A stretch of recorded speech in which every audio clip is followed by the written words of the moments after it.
would make this more perfect is if I had my husband here to do the Lady and the Tramp scene with me. What's up, gang? Welcome to Confessions of an Everyday Cook. I'm Morgan. Today we're making meatballs. Now this is my recipe I use for things like spaghetti and meatballs or meatball subs. Lots of stuff you can do with it. So let's go ahead and grab stuff and get started.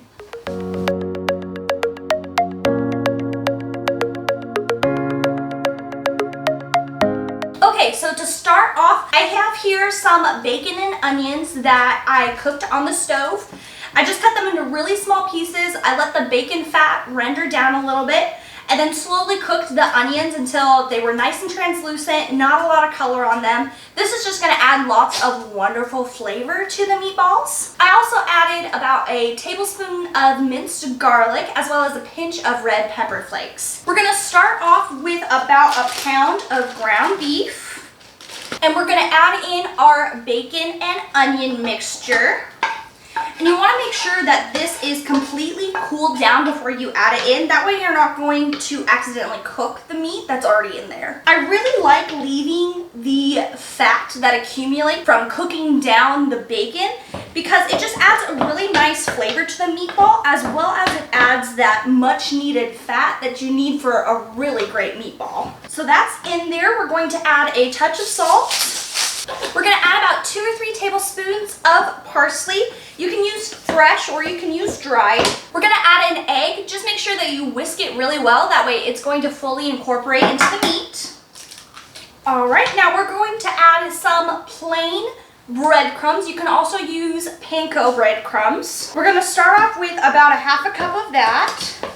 And so the breadcrumbs just add a really nice texture. They also help absorb some of the excess moisture that is in here.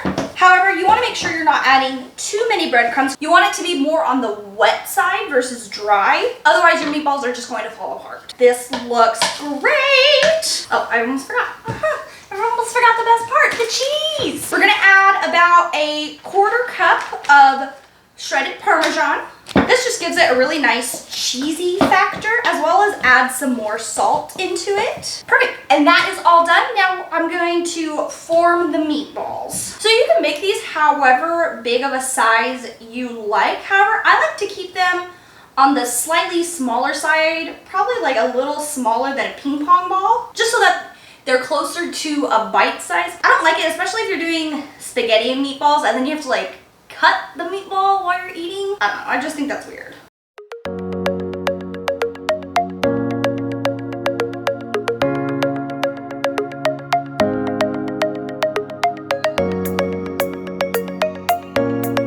And when I'm done forming all of these, we're just going to take them over to a stove to pan sear them. We just want to get all the sides nice and brown. You don't have to worry about it cooking all the way through quite yet because we are going to stick it in the oven to finish it off. If you were just doing this on a pan on the stove, what would happen is you're either going to burn the outside of your meatballs or you're going to actually end up undercooking the meatballs. So it's really important just to get a nice sear on them and then to put them in the oven so that they can fully cook.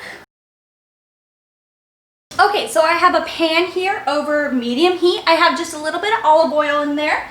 And we're just going to add our meatballs in. And again, we just want to sear every side. We're gonna have to do this in batches just because I don't wanna overcrowd the pan. So you do wanna be very careful. You don't wanna touch the meatballs too much because if you do, then they're gonna start breaking apart. And once the meatballs are done, we are going to stick them in the oven at 350 degrees Fahrenheit and cook for about 15 minutes.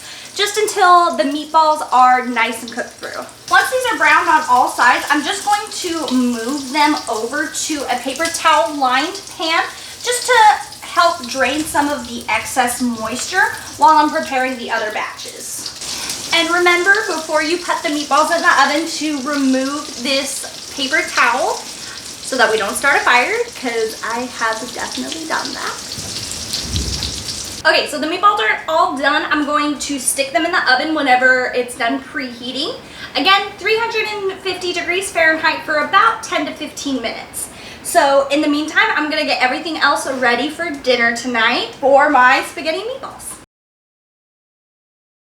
All right, this is all ready to eat. I'm gonna try the meatball by itself first. Definitely the perfect meatball. It's nice and juicy. It's got a really nice flavor throughout the entire meatball. And it's really nice because you get a hint of that bacon flavor. The only thing that would make this more perfect is if I had my husband here to do the Lady and the Tramp scene with me.